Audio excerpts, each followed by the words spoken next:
Hello दोस्तों, नमस्कार। मैं हूं प्रमोद राव और आप देख रहे हैं बहुजन हाल्ट। दोस्तों, आज की वीडियो में हम जानेंगे कि आपका मसीहा कौन है।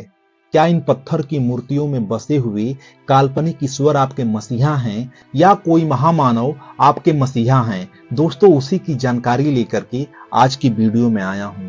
दोस्तों, वीडियो शुरू करने से पहले अगर आप हमारे यूट्यूब चैनल से नए जुड़े हैं तो चैनल को जरूर सब्सक्राइब कर लीजिएगा, वीडियो को लाइक कर दीजिएगा, साथ ही बेल आइकन की घंटी को भी दबा दीजिएगा, जिससे हमारे वीडियो की नोटिफिकेशन सबसे पहले आपको मिल सके। तो दोस्तों, चलिए वीडियो को शुरू करते हैं और जानते हैं कि आपका मसीहा कौन है।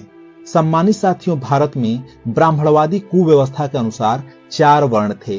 पहला ब्राह्मण, दूसरा क्षत्रिय, तीसरा वैश्य और चौथा शूद्र वर्ण था। शूद्र वर्ण के साथ इन मनुवादियों ने तमाम प्रकार के अन्याय किए, अत्याचार किए, शोषण किए। इतना ही नहीं, अधिकारों से भी वंचित कर दिया था। इन चारों वर्णों से बाहर भी कुछ लोग थे। एक समुदाय था जिसको लोग अछूत कहते थे, अनटचेबल कहते थे, अस्पृश्य कहते थे। इन अछूतों को जानवरों से भी बदतर जीवन जीने के लिए मजबूर कर दिया गया था। अछूत समाज के लोग किसी भी सामूहिक कार्यक्रम में नहीं जा सकते थे, किसी भी सार्वजनिक कुएं और तालाबों पर पानी नहीं पी सकते थे, शिक्षा ग्रहण नहीं कर सकते थे, मंदिर में प्रवेश नहीं कर सकते थे, धन अर्जित नहीं कर सकते थे। इतना ही नहीं, किसी भी प्रकार का वह सम्मान के हकदार नहीं थे। यह व्यवस्था अगर किसी ने थोपी थी तो इस देश के मनुवादियों पाखंडियों ने थोपी थी। यह व्यवस्था किसी 1-2 महीने के लिए नहीं थोपी गई थी, 1-2 वर्षों के लिए नहीं थोपी गई थी, बल्कि यह व्यवस्था हजारों वर्षों से चली आ रही थी। इस देश के दलित समुदाय के लोगों ने इतना अत्याचार अन्याय सहा, लेकिन कोई भी ईश्वर उन्हें बचाने नहीं आया। किसी भी ईश्वर की आंखें नहीं खुली, किसी भी ईश्वर के कानों में उनके चीखने की आवाज नहीं पहुंची। यानी दूसरे भाषा में कहा जाए तो ईश्वर अंधा बहरा गूंगा हो चुका था, ईश्वर लंगड़ा हो चुका था। उस ईश्वर में इतनी ताकत नहीं थी कि अपने द्वारा बनाए गए कठपुतलियों को कंट्रोल कर सके। वह कठपुतली उस ईश्वर को ही कंट्रोल करते थे, क्योंकि मनवादी जिसे चाहते थे वही मंदिर में प्रवेश कर सकता था, वही राजा बन सकता था, वही धन रख सकता था, वही शिक्षा ग्रहण कर सकता था, किसी के भी बहन बेटी के साथ किसी भी प्रकार का वह अन्याय कर सकता था। ईश्वर इन जातिवादी लोगों को कितना भी बुरा से बुरा काम करने से रोक नहीं सकता था, क्योंकि इन जातिवादियों ने ही ईश्वर को बनाया था, इसलिए ईश्वर उनकी रक्षा करता है। अब हम बात कर लेते हैं दूसरे पहलू की, यानी कि इस देश के अछूत समाज के लोगों की। हजारों वर्षों से जो समाज प्रताड़ना सहता आ रहा हो, जुल्म सहता आ रहा हो, अत्याचार अन्याय सहता आ रहा हो, शारीरिक और मानसिक रूप से गुलाम हो, उसे जरूरत थी एक क्रांति की, उसे जरूरत थी एक मसीहा की। उस समाज को एक ऐसे महामानव की जरूरत थी जो इन पाखंडियों का मुकाबला कर सके।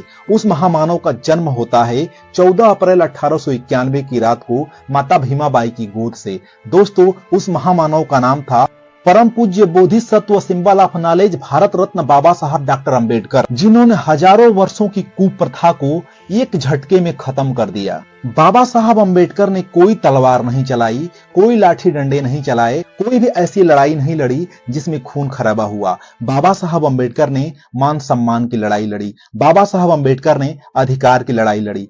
बाबा साहब अंबेडकर ने सजा के तौर पर इन सभी काल्पनिक ईश्वर को उल्टा लटका दिया और ऐसा संविधान लिख करके दिया कि बिना संविधान की इजाजत की किसी भी ईश्वर का मंदिर नहीं बन सकता है। अगर उस ईश्वर के मंदिर में चोरी भी हो जाती है तो उस ईश्वर में इतनी ताकत नहीं है वह उस चोर को ढूंढ कर ला सके, अपने खोए हुए सामान को, चोरी हुए सामान को ढूंढ करके ला सके। अगर उस सामान को कोई ढूंढ कर लाता है तो भारत का संविधान लाता है, उस चोर को भी लाता है और चोरी किए गए सामान को भी लाता है और उस ईश्वर को न्याय दिलाने का काम करता है।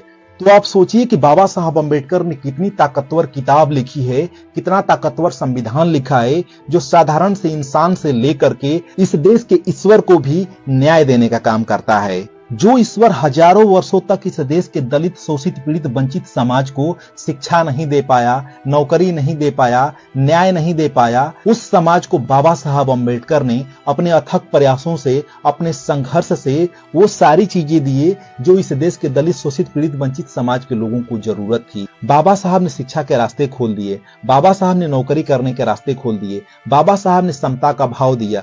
इतना ही नहीं, 20 मार्च 1927 ईस्वी को बाबा साहब ने इस देश के शूद्रों को, इस देश के अछूतों को किसी भी कुएं और तालाब में जाकर के स्वच्छ और साफ पानी पी सकता है, उसका उन्होंने अधिकार दिलवाया। दोस्तों, आप लोगों से एक सवाल है कि आपको क्या लगता है कि आपको जो भी अधिकार मिला है, चाहे शिक्षा मिलती है या कुछ भी मिलता है, वह किसी ईश्वर की देन है या बाबा साहब अम्बेडकर की देन है? कमेंट बॉक्स में कमेंट करके जरूर बताइएगा। वीडियो कैसी लगी बताना बिल्कुल मत भूलिएगा। वीडियो देखने के लिए आप सभी का बहुत बहुत धन्यवाद, बहुत बहुत आभार।